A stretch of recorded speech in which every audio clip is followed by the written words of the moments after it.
Bismillahirrahmanirrahim. Alhamdulillahirabbil alamin.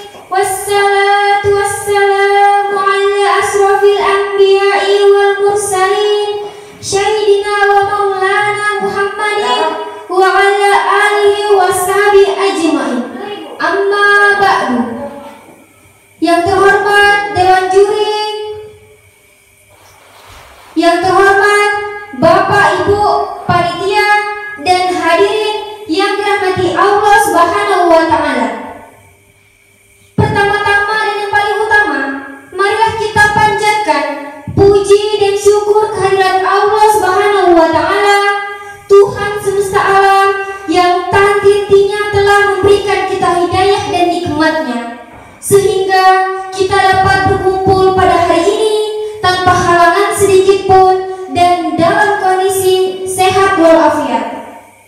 Tak lupa juga, marilah kita berikan sholawat serta salam yang tercurahkan kepada junjungan kita Nabi besar Muhammad Sallallahu Alaihi Wasallam yang telah membawa kita keluar dari zaman kegelapan menjadi zaman terang benderang seperti saat ini.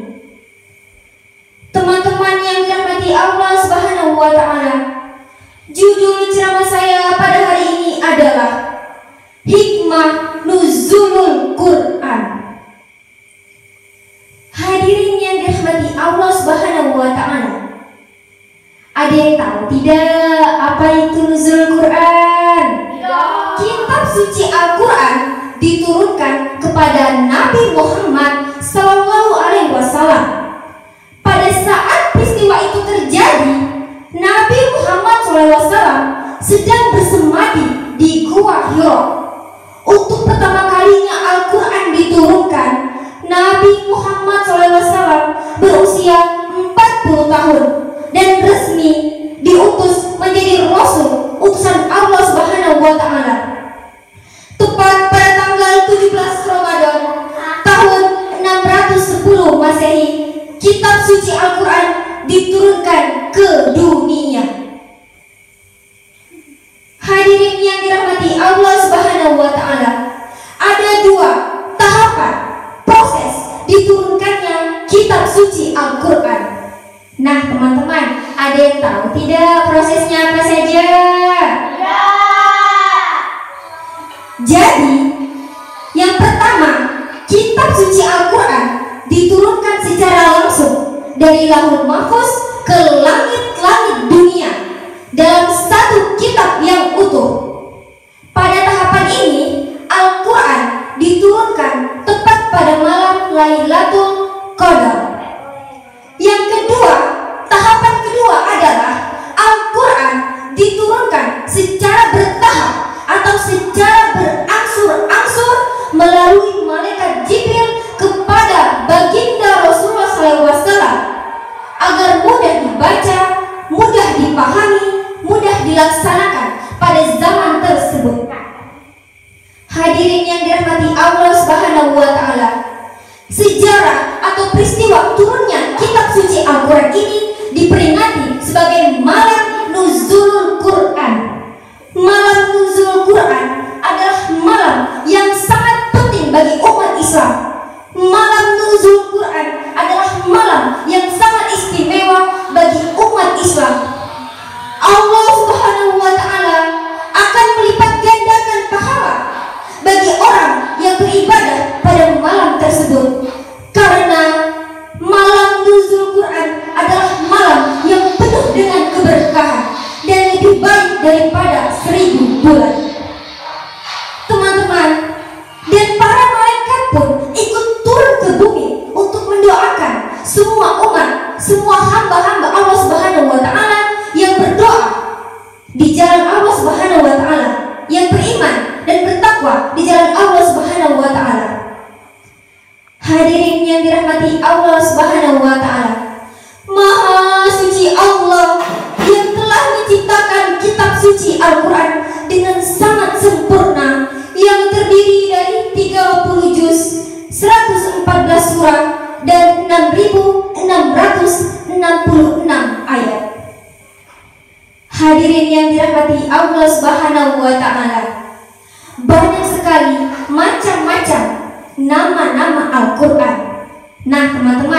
ada yang tahu tidak apa saja nama lain dari Al-Quran? Ya. Jadi, nama lain dari Al-Quran yang pertama adalah Al-Quran itu sendiri. Al-Quran artinya adalah bacaan. Kenapa dikatakan bacaan?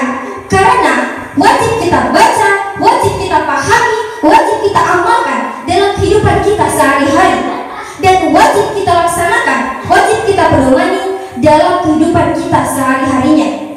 Yang kedua, nama lain dari Al-Quran adalah Alkitab, yang artinya tulisan. Kenapa dikatakan tulisan? Karena ditulis dan dibukukan dalam satu kitab yang utuh pada zaman Khulafaur Rasyidin. Yang ketiga, nama lain dari Al-Quran adalah Al-Furqan, yang artinya pembeda. Kenapa dikatakan pembeda? Karena untuk membedakan mana yang hak dan yang batil, serta untuk membedakan mana yang benar dan yang salah, dan untuk membedakan mana yang halal dan mana yang haram. Teman-teman yang dirahmati Allah Subhanahu wa Ta'ala, nama lain dari Al-Quran yang keempat adalah Az-Zikir, yang artinya peringatan. Dikatakan peringatan karena untuk peringatan bagi seluruh umat Islam yang beriman, yang bertakwa di jalan Allah Subhanahu wa Ta'ala. Karena barang siapa yang berbuat kebaikan akan dimasukkan ke dalam surga, dan barang siapa pula yang berbuat kejahatan akan dimasukkan ke dalam neraka. Teman-teman yang dirahmati Allah Subhanahu wa Ta'ala, ada 4 kewajiban kita terhadap Al-Quran. Nah teman-teman, ada yang tahu tidak apa saja kewajibannya? Tidak. Jadi teman-teman, kewajiban kita terhadap Al-Quran adalah yang pertama, membaca. Kita wajib membaca Al-Quran dan memahami arti kandungan di dalam Al-Quran, serta mempedomani dan melaksanakan arti kandungan di dalam Al-Quran dalam kehidupan sehari-hari. Sebagaimana Rasulullah SAW bersabda, Iqra'ul Quran fa innahu ya'ti yaumal qiyamah syafi'an li ashabi. Artinya, bacalah olehmu Al-Quran, sesungguhnya ia datang di hari kiamat memberikan syafaat bagi orang yang mengamalkannya. Yang kedua, kewajiban kita terhadap Al-Quran adalah memahami dan mengamalkannya dalam kehidupan kita sehari-hari. Yang ketiga, kewajiban kita terhadap Al-Quran adalah mendengarkannya apabila ada yang membacakannya, sebagaimana Allah Subhanahu wa Ta'ala berfirman di dalam Al-Quran surah Al-A'raf ayat 204 yang berbunyi sebagai berikut. A'udzu billahi minasyaitonir rajim. Bismillahirrahmanirrahim. Wa idza quri'al Qur'anu fastami'u lahu wa ansitu la'allakum turhamun. Shadaqallahul azim. Artinya, dan apabila dibacakan Al-Quran, maka dengarkanlah dan diamlah agar kamu mendapatkan rahmat. Hadirin yang dirahmati Allah Subhanahu wa Ta'ala, yang keempat, kewajiban kita terhadap Al-Quran adalah memahami, memelihara, dan mengajarkannya, sebagaimana Rasulullah SAW bersabda, khairukum man ta'allamal Qur'an wa 'allamah, yang artinya sebaik-baik kamu adalah orang yang belajar Al-Quran dan mengajarkannya.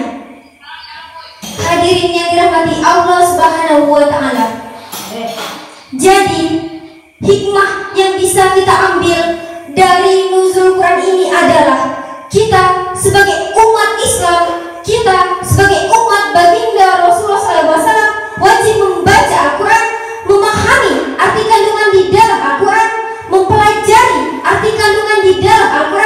serta mengamalkan arti kandungan di dalam Al-Quran dalam kehidupan sehari-hari sesuai dengan petunjuk dari Rasulullah SAW. Karena Al-Quran, karena kitab suci Al-Quran itu mengandung pembeda, peringatan, dan petunjuk bagi seluruh umat Islam yang beriman dan bertakwa di jalan Allah Subhanahu wa Ta'ala. Oleh karena itu, marilah kita bersama-sama mendidik anak-anak kita, generasi penerus kita, agar rajin-rajin membaca Al-Quran, memahami arti kandungan di dalam Al-Quran, dan mengamalkan arti kandungan di dalam Al-Quran dalam kehidupan sehari-hari.